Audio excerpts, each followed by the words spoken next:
नमस्कार, knockingnewz.com में आपका स्वागत है। किसान आंदोलन, बहुत सारे लोग कह रहे थे कि आप क्यों तालिबान पे और उस पर वीडियो बना रहे हैं, वो तो विदेश का मामला है, किसान आंदोलन पे बनाइए।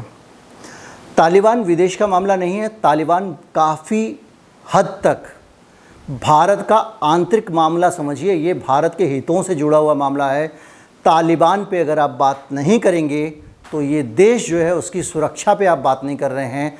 हम इस वक्त बहुत नाजुक दौर में हैं, भले ही सरकार इसको नहीं समझ रही है, लेकिन हम एक ऐसे वातावरण में घिर गए हैं जो हमारे देश के लिए काफ़ी ख़तरनाक हो सकता है। इसलिए जब भी कोई अपडेट आएगा, जब भी कोई बड़ा घपला दिखेगा, बदमाशी दिखेगी, धूर्तता दिखेगी, नालायकी दिखेगी, तो मैं तालिबान पर फिर आऊँगा और आता रहूँगा। तालिबान की सीरीज अभी बंद नहीं हुई है।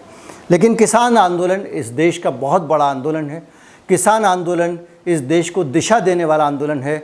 इसलिए मैं किसान आंदोलन पर वीडियो करना भी छोड़ नहीं सकता था। हालांकि किसान आंदोलन पे आपने बहुत सारा कवरेज देखा है, बहुत सारे वीडियो देखे हैं, बहुत सारे विचार सुने हैं और बहुत सारी चीज़ें आप लगातार अपने आसपास होते घटते देख रहे हैं। सोशल मीडिया किसान आंदोलन पे भरा हुआ है। लेकिन इस किसान आंदोलन की पॉलिटिक्स जो है उससे क्या फ़र्क पड़ने वाला है, इस देश में क्या बदलेगा, उत्तर प्रदेश में क्या बदलेगा, इसका एनालिसिस करने की कोशिश करेंगे। कहीं मत जाइए, चैनल को सब्सक्राइब कर लीजिए।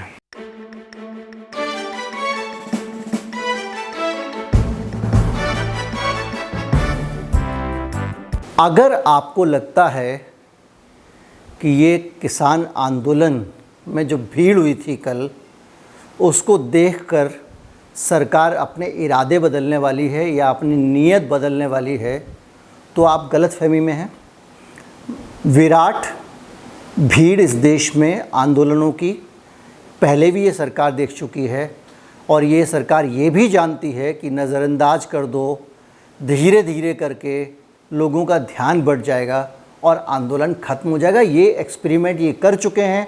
शाहीन बाग में ये एक्सपेरिमेंट इनका सफल भी रहा है और कोरोना आना एक बहुत बड़ी चीज़ थी, जिसके कारण कोरोना आ गया, लॉकडाउन लग गया, तो वहाँ जो लोग थे शाहीन बाग में धरने पर बैठे हुए, उनके लिए भी, उनको भी लगा कि ये सुरक्षित नहीं है, क्योंकि हम लोग अगर यहाँ पार्टिसिपेट करने आएंगे तो उनको कोरोना हो जाएगा। इसलिए उन्होंने इस आंदोलन को मुलतवी कर दिया। लेकिन इस आंदोलन के मामले में अगर आपको लगता कि भीड़ से ये सरकार डरने वाली है, तो डरने वाली नहीं है। फिर क्या वजह हो सकती है? वजह हो सकती है ये हैशटैग जो आज ट्विटर पर ट्रेंड कराया जा रहा है और ये तस्वीर जिसमें राकेश टिकैत के चेहरे को बदल दिया गया है, उसको ख़राब कर दिया गया है और उसको बदलाव करके ये दिखाने की कोशिश की गई है कि राकेश टिकैत का जो इंक्लाइनमेंट है वो मुसलमानों की तरफ है, वो मुसलमान हो चुके हैं और वो प्रो मुस्लिम है। जैसा कि हिंदुस्तान में कोई भी कट्टरवाद के ख़िलाफ़ बात करता है तो उसको घोषित कर दिया जाता है। राकेश टिकैत का ये फ़ोटो और ये कुछ और तस्वीरें जो आप देखिए, किस तरह से लोग जो किसान आंदोलनकारी आए हैं उनके लिए कार सेवा कर रहे हैं, उनके लिए बड़ी संख्या में जो मुस्लिम लोग हैं वो भोजन बनाकर ला रहे हैं। मस्जिदों में किसान आंदोलनकारियों को ठहराया गया है, वो भले ही किसी भी धर्म के हों। लगातार छोटे छोटे बच्चे पानी बांट रहे थे और पूरा एक उत्साह का वातावरण था। मुसलमान किसान आंदोलन में सुकून भरी ज़िंदगी की, उम्मीद की एक किरण देख रहा है। उसको लगता है कि ये आंदोलन इस देश की गंगा जमनी तहजीब और सेकुलरिज्म के दौर को वापस लेके आएगा, जिसमें सभी धर्मों की समान जगह होगी। जब मुसलमान ये देखता है तो इसके देखने भर से बहुत सारी समस्याएं खड़ी हो जाती हैं।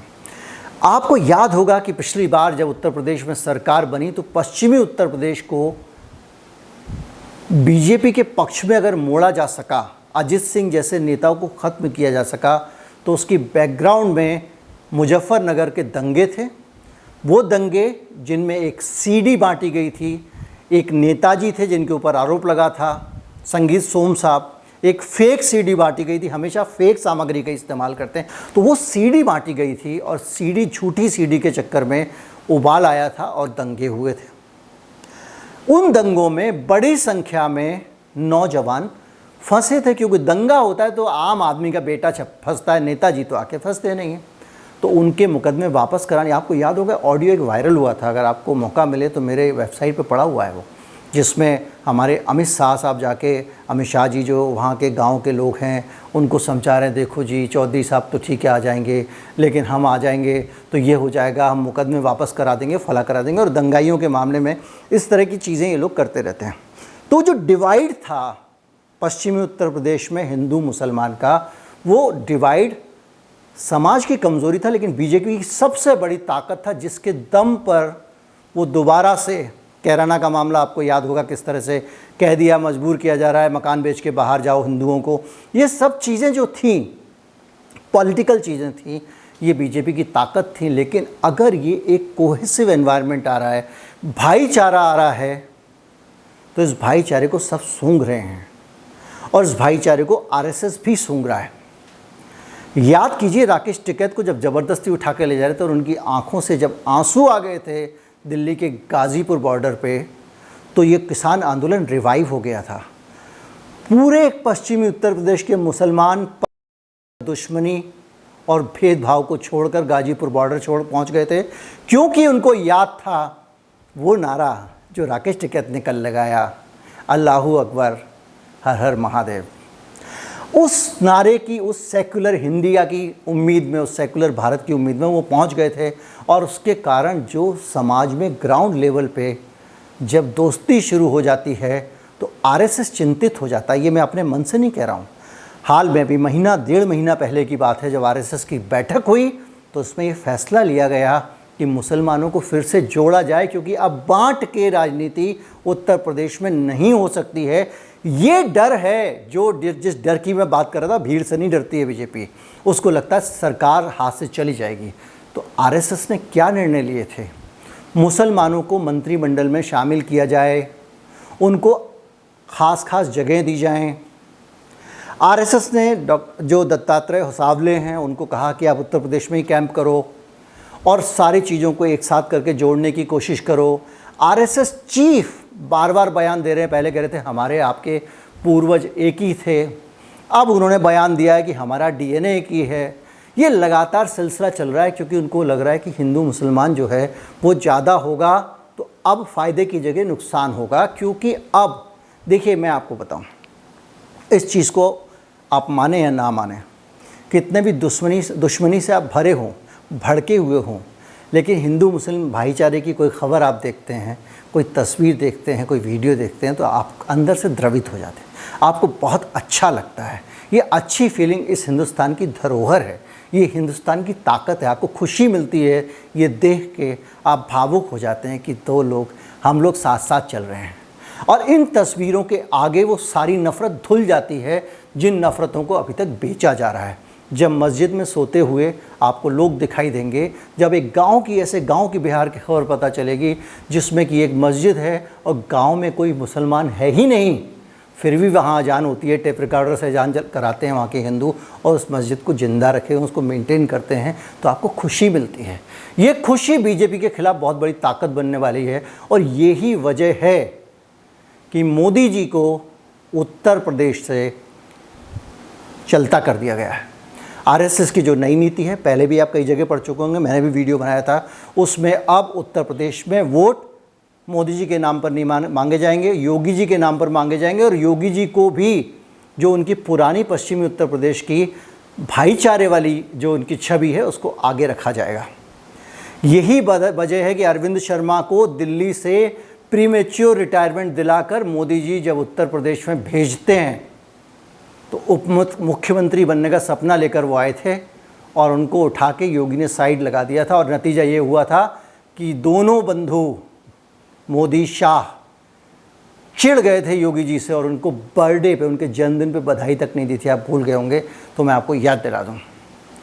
ये पूरा का पूरा जब घटनाक्रम चलता है तो अब आप देखेंगे बीजेपी के अंदर की राजनीति यहाँ आपको दिखने लगी होगी। अगर योगी मजबूत होता है तो मोदी कमज़ोर होता है, और मोदी मजबूत होता है तो योगी कमज़ोर होता है। और अब इनके बीच में किसान आंदोलन जो है वो एक ऐसा फैक्टर हो गया है जिस पे इनको लगातार नज़र रखनी होगी, जिसका हिसाब किताब लगाते रहना पड़ेगा। और किसान आंदोलन दिशा दे रहा है कि हिंदू, मुसलमान, सिख, ईसाई, इन सबको अब मिलके रहना है। ये मिलने की तरफ बढ़ रहे हैं और यही वजह है कि जब मिलने लगते हैं तो ट्विटर पे ये वाला हैशटैग ट्रेंड कराया जाता है। आप जानते हैं ट्रेंड कैसे होता है, पैसे दिए जाते हैं, 2-2 रुपये में लोग ट्वीट करते हैं, मशीनों से, कंप्यूटर से और सॉफ्टवेयर से ट्वीट किए जाते हैं और उससे लगता है कि ये हैशटैग ट्रेंड कर रहा है तो ट्विटर पे बहुत लोग इस पर कर रहे हैं। लोगों को उससे कोई मतलब नहीं होता है, लेकिन ट्रेंड कराने से एक मैसेज जाता है, एक शब्द आप लोगों के पास भेज रहे होते हैं, क्योंकि ट्विटर बगल में लिख देता है ये ट्रेंड कर रहा है। ये तस्वीर उसी फ्रस्ट्रेशन का नतीजा है। लेकिन चुनाव आने से पहले किसान आंदोलन को ये भी सोचना पड़ेगा कि हम उस मज़दूर किसान को लिबरेट करने वाले, उसकी आज़ादी को सुनिश्चित करने वाले आंदोलन हैं। हम वो आंदोलन नहीं हैं जो किसी एक पार्टी की अंदरूनी लड़ाई में काम आ रहे हों या हमको इस्तेमाल किया जा रहा हो। इस बात की बहुत सारी संभावना है। किसान या आंदोलन के नेता इसको महसूस कर रहे हैं। वो पब्लिकली नहीं कहते हैं क्योंकि उनको पता है कि ऐसा कहने से आंदोलन टूटेगा। लेकिन एक बात मान के चलिए कि किसान आंदोलन के कुछ नेता, कुछ यूनियन ऐसे हैं जो अपनी मर्ज़ी से भागते हैं, अपनी मर्ज़ी से ऐलान कर देते हैं, अपनी मर्ज़ी से घोषणाएं कर देते हैं। उसके कारण कई बार आंदोलन की किरकिरी हुई है, आंदोलन को नीचे देखना पड़ा है। लेकिन वो नेता पॉपुलर ज़्यादा हैं, इसलिए आंदोलन कुछ बोल नहीं पाता। लेकिन नज़र आंदोलनकारियों को भी रखनी पड़ेगी कि ऐसे नेता कहीं खेत की मेड़ में गाड़ी न घुसा दें। चुनाव आ रहा है, बहुत सारे फैक्टर काम करेंगे। जिसके पास सरकार की ताकत है वो अपनी तरफ से चीज़ों को बदलने की कोशिश करेगी, उठापटक करने की कोशिश करेगी। और इस पूरी कोशिश के बीच में 3 सूत्र आप याद रखिएगा। ये उत्तर प्रदेश का चुनाव भारत की राजनीति का भविष्य तय करेगा। अगर ये सेकुलर लाइन पे होता है तो एक खुशहाल देश आप देखेंगे जो हिंदू मुसलमान में बटा हुआ नहीं होगा। अगर ये चुनाव खुशहाल राजनीति पे होता है, सांप्रदायिक सौहार्द की राजनीति पे होता है और आरएसएस जैसे संगठन, जिनसे मैं बहुत ज़्यादा उम्मीद नहीं करता हूँ, 5 जन कल का देखने के बाद तो मेरा दिल ही टूट गया। मैं आरएसएस को बहुत अच्छी तरह से जानता हूँ, लेकिन ऐसी इस स्तर की पार्टी हो गई है, इस स्तर का संगठन हो गया, मैं सोच भी नहीं सकता था। तो वो आरएसएस का भविष्य जो है वो अपना, आपने देखा होगा, नरमी शक्ति बढ़ाती रहती है। उसका तापमान के अनुसार उसका जो पूरा मानसिकता बदलती रहती है, रंग बदलती रहती है वो माहौल के हिसाब से, तो उसका रंग भी बदलेगा। और सबसे बड़ी बात ये है कि देश का भविष्य योगी है या मोदी है, ये इस चुनाव से तय होगा। और योगी का भविष्य सेकुलरिज्म से या सांप्रदायिकता से है, ये भी इस चुनाव में तय होगा। इसलिए ये बहुत अहम आंदोलन है। अभी एक मुजफ्फरनगर में रैली हुई है, जिसके बाद ये हालत है।